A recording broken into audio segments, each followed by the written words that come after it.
चूरू का दृश्य आप देख रहे हैं। भारतीय जनता पार्टी का प्रत्याशी बनाया गया है देवेंद्र झाझड़िया को चूरू लोकसभा क्षेत्र से, और आज वो अपने चुनाव कार्यालय का उद्घाटन कर रहे हैं और इस समय पंडित जी के द्वारा पूजा करवाई जा रही है।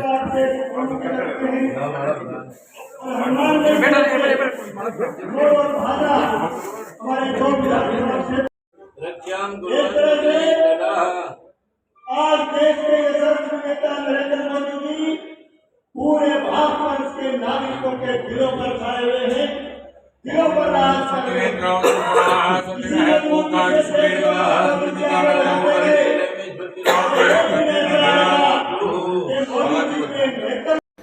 दोस्तों, चूरू का नज़ारा आप देख रहे हैं, जहां पर भारतीय जनता पार्टी के प्रत्याशी देवेंद्र झाझड़िया के चुनाव कार्यालय का उद्घाटन किया जा रहा है। प्रभारी मंत्री को देवेंद्र झाझड़िया और भारतीय जनता पार्टी के नेताओं के द्वारा। चूरू का दृश्य आप देख रहे हैं, जहां पर आज भव्य कार्यक्रम हो रहा है। भारतीय जनता पार्टी की पहली लिस्ट में चूरू से लोकसभा के प्रत्याशी देवेंद्र झाझड़िया के चुनाव कार्यालय के उद्घाटन का अवसर है। बहुत बड़ी संख्या में आप देख रहे हैं नेता और भीड़ उपस्थित हैं। इस समय आप देख रहे हैं अविनाश गहलोत प्रभारी मंत्री, पूर्व प्रदेशाध्यक्ष सतीश पूनिया उपस्थित है, लेकिन राजेंद्र सिंह राठौड़ की अनुपस्थिति चर्चा का विषय है यहाँ पर, क्योंकि वो उपस्थित नहीं है। बताया जा रहा है कि वो दिल्ली चले गए हैं। 3 बार देश और चूरू जिले का तो किया ही, इस देश का नाम रोशन किया। कुछ लोग तरह तरह की बातें करते हैं। इतनी जो जनता आई है, इन सब का मैं हार्दिक अभिनंदन करता हूं। बस इतना वादा करता हूं, जिंदगी में आपको निराश नहीं करूंगा, ये मेरा वादा है। और आपने 20 साल से देखा भी होगा, आज इतने प्रेस से इतने लोग आए हैं, मैं इनका भी बहुत बहुत हार्दिक अभिनंदन करता हूं, स्वागत है। अभी भी याद है मुझे मीडिया के माध्यम से पता चला। मैं घर पे बैठा था और एक न्यूज चैनल पे न्यूज आ रही थी, देवेंद्र झाझड़िया को लोकसभा प्रत्याशी बनाया चूरू से। तो मैंने पहला फोन मेरी मां को किया। मैंने कहा अपने को चूरू से चुनाव लड़ना है और मोदी जी ने कहा है। तो उन्होंने कहा तेरे को कहां से कौन लड़ाएगा? मैंने कहा मोदी जी लड़ाएंगे, मेरे को टिकट मिल गई चूरू से। तो उस समय मेरी मां खेत से आ रही थी। तो देखिए आप, एक किसान के बेटे को शीर्ष नेतृत्व ने कितना अच्छा निर्णय लिया। हम सभी किसान हैं। एक खिलाड़ियों के लिए, इतने देश में खिलाड़ी, उनको प्रतिनिधित्व मिलेगा। और विशेष तौर पे वो 7 करोड़ दिव्यांग, देश के 7 करोड़ दिव्यांगों को एक प्रतिनिधित्व दिया गया। जितने भी देश के युवा हैं, सकारात्मक सोचते हैं, ये उनको प्रतिनिधित्व दिया गया।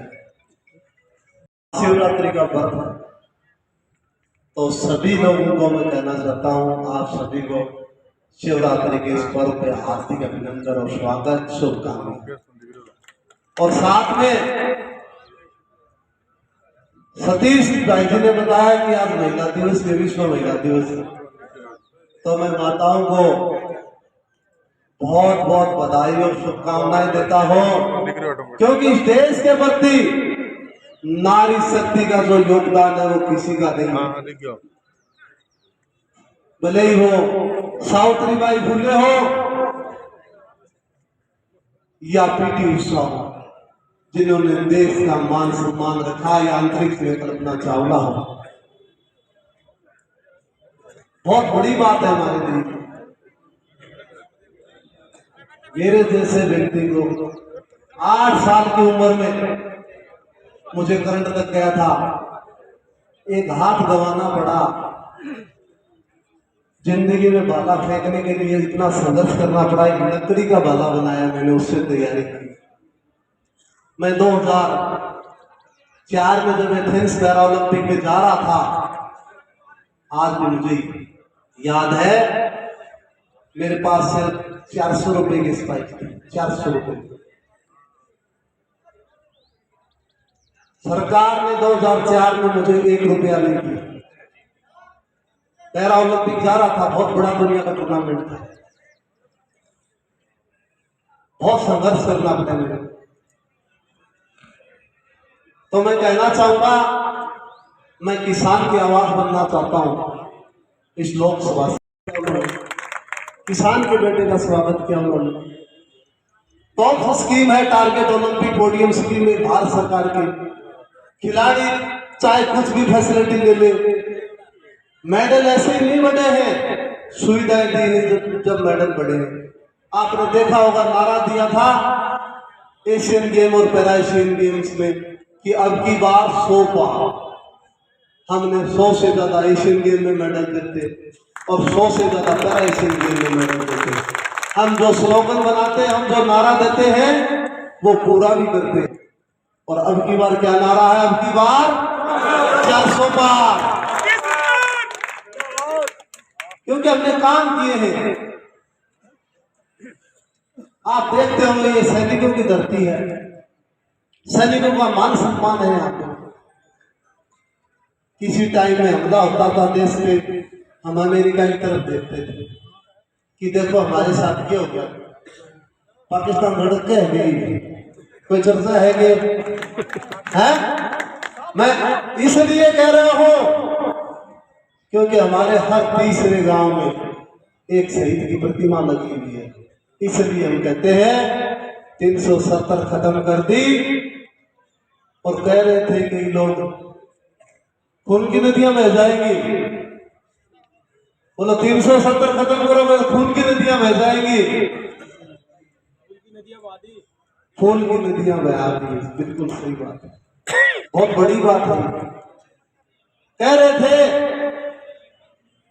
कि कहां क्या करोगे, कश्मीर में आप तिरंगे की बात कर रहे हो, तिरंगा हाथ में उठाने वाला नहीं मिलेगा। और जब एक हमारा प्रोग्राम चला था हर घर तिरंगा, सबसे ज्यादा फहराने वाले लोग थे तो कश्मीर में थे। मैं दिव्यांगों की आवाज बनना चाहता हूं और मैं दलितों की आवाज बनना चाहता हूं, मैं महिलाओं की आवाज बनना चाहता हूं। बहुत से काम करने हैं यहाँ पे, बहुत जरूरत है हमें यहाँ काम करने की। मैं सिर्फ विकास के नाम पे आया हूँ, जन सेवा करने हैं। मैं खिलाड़ी आदमी हूं, आपको बता दूं, मेरे साथ एक खिलाड़ी 7 साल रहा, हम ग्रुप पार्टनर थे। आज भी मुझे ये पता नहीं कि उसकी जाति क्या थी। मैं जाति की राजनीति, धर्म की राजनीति नहीं करने में, मैं सिर्फ एक विकास की राजनीति करने आया हूं। माननीय प्रधानमंत्री जी का जो सपना है कि 2047 में ये भारत विकसित भारत बने, और उसकी राह पे हम बहुत आगे बढ़ रहे हैं। आप देखोगे, आज खेल के क्षेत्र में देखिए, जब मैं 2004 में था तो पैसे दे करके गया, लेकिन जब मैं 2016 रियो पैरा ओलंपिक में खेलने गया तो मेरे साथ कोच, फिजियो, ट्रेनर, सब मेरी फैसिलिटी थी भारत सरकार की। और आने के बाद जो स्वागत किया, आपने भी देखा होगा, मन की बात में माननीय प्रधानमंत्री जी ने बोला था कि देवेंद्र झालरिया ने इतिहास कायम किया देश के लिए। एक किसान के बेटे की जो स्वागत हुआ दिल्ली में प्रधानमंत्री आवास पे, वो देखने लायक था। वहां के स्टाफ, वो आपकी जिम्मेवारी है, बनाते आगे। तो पेंटिंग धन बनानी है। इतना दिन तो देखो बालर में दुनिया वाली बनी, और इनके नरेंद्र मोदी जी ने यो भालो दे दियो, और यो थाना सब न फेंक के दिल्ली पहुंचा दो। बुझाओगा ना? तो टाइम बहुत ज्यादा हो गया है, क्योंकि अब बात यह है, प्रत्याशी थे ही हो, कमल को फूल है, हर घर में हर बूथ पर काम करेंगे हम लोग। और विशेष तौर पे मैं आभारी हूं कि मैं जब जयपुर से आ रहा था, मेरी बात हो रही थी, हमारे संगठन के लोग इतने लगे हैं, इतने समर्पित है। भारतीय जनता पार्टी का संगठन इतना समर्पित और इतना मेहनती है कि मेरी बात हो रही थी, बोलो आप आ जाइए, चिंता मत करें, हमने पूरा तैयारी कर रखी है। मैं संगठन के लोगों को, जितने भी संगठन से जुड़े हुए हैं, उनको मैं बहुत बहुत धन्यवाद देता हूं, मैं उनका आभारी हूं। आपका जो पासपोर्ट है उसका इतना मान सम्मान है, पहले इमिग्रेशन में 2-2 घंटे लगते थे, आज इंडियन पासपोर्ट देखते तुरंत निकाल देते हैं। ये हमारी ताकत है, बहुत बड़ी ताकत है हमारी। विदेश में हमने बहुत अच्छे काम किए हैं, कनेक्टिविटी पे हमने इतने अच्छे काम किए। आज हाईवे देख रहे हैं आप, रेलवे ट्रैक देख रहे हैं आप। हम विकास की राजनीति करते हैं, अन्य मुद्दों की राजनीति नहीं करते हैं, क्योंकि अंतिम पायदान में बैठे व्यक्ति को वो सुविधाएं मिल रही है। ये हमारे लिए बड़ी बात है। खेल की दुनिया में मैंने 22 साल दिए और बड़े साफ सुथरा गेम किया मैंने मेरी लाइफ में। आज तक कोई कंट्रोवर्सी नहीं थी मेरे नाम पे। आपको वादा करता हूं वैसी जन सेवा में दूंगा।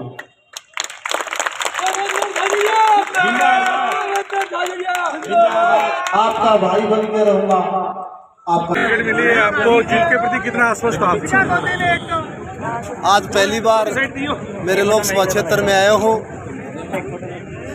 हमने कार्यालय का उद्घाटन किया है और साथ में राजस्थान बीजेपी के पूर्व अध्यक्ष सतीश जी भाई साहब थे, अविनाश जी थे, गहलोत जी जो हमारे कैबिनेट मंत्री हैं, बाकी लाल जी साण थे। सभी लोग हमारे जितने भी थे बाकी कार्यकर्ता हूँ।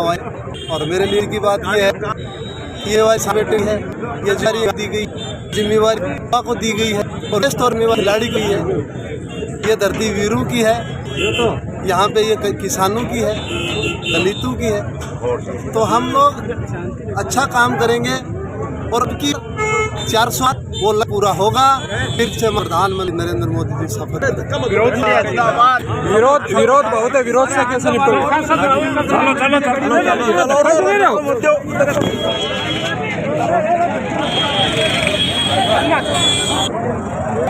मैं सोचता हूँ कार्यकर्ता में अच्छी उत्साह है और पूरे उत्साह जोश के साथ में आज कार्यक्रम का उद्घाटन भी हुआ है। निश्चित ही मैं कह सकता हूँ कि राजस्थान की 25 सीटें तो आएगी पूरी, लेकिन चूरू लोकसभा की अगर बात करें तो 5 लाख के मतों के अंतर से हम लोग इस बार जीतने वाले। रिकॉर्ड बनेगा इस बार चूरू में। सारे कार्यकर्ता मिलकर, संगठन मिलकर एक ऐसे व्यक्ति को जिन्होंने भारतीय जनता पार्टी ने प्रत्याशी बनाया है, साधारण किसान परिवार में जन्मे और जिन्होंने भारत का अंतर्राष्ट्रीय स्तर पर मान सम्मान बढ़ाया है, तो हमारा फर्ज बनता है कि हम सब मिलकर भारतीय जनता पार्टी को जिताएं। कार्यकर्ताओं ने निश्चय किया है और इस बार का जो चुनाव है ये देश की जनता लड़ रही है, राजस्थान की जनता लड़ रही है। किसी पार्टी के नाते मैं कह सकता हूं, लेकिन ये जनता का चुनाव है। जनता ने तय किया कि इस बार फिर से तीसरी बार मोदी जी का यशस्वी कार्यकाल रहेगा। होता है तो स्वाभाविक थोड़ी प्रतिक्रिया होती है, समय के साथ में सब ठीक हो जाएगा। लेकिन ये जो चुनाव है, ये चुनाव कमल का फूल लड़ रहा है, पार्टी लड़ रही, व्यक्ति नहीं है। मैं सोचता हूँ कार्यकर्ताओं की बड़ी लंबी फौज है, कार्यकर्ताओं का परिश्रम रहेगा, जिसके आधार पर मैं कह सकता हूं कि चूरू पहले के अधिक मतों से हम लोग जीतेंगे और हमारा प्रयास है कि सबको साथ लेकर चलें। सर, राहुल कस्बा ने 2 दिन देखिए उनसे प्रयास जारी है वार्ता का। मैं सोचता हूं निश्चित ही ऐसा कोई काम नहीं करेंगे जो उनके खुद के लिए भी नुकसानदेह होगा और चूरू के लिए नुकसानदेह होगा। बस इतना सा मैं कहना चाहता हूँ, उनको पार्टी ने बहुत कुछ दिया है, उनको पार्टी के साथ मिलजुल कर काम करना चाहिए। संगठन में बहुत सारे ऐसे और पद होते हैं जहाँ उनको एडजस्ट किया जा सके। समय समय के साथ में सबको एडजस्ट करेंगे। मैं सोचता हूँ कि 1990 से उनका परिवार भारतीय जनता पार्टी की वजह से आज बड़े पद पर पहुंचा, तो मैं सोचता हूँ उनको भारतीय जनता पार्टी के साथ जुड़कर काम करना चाहिए।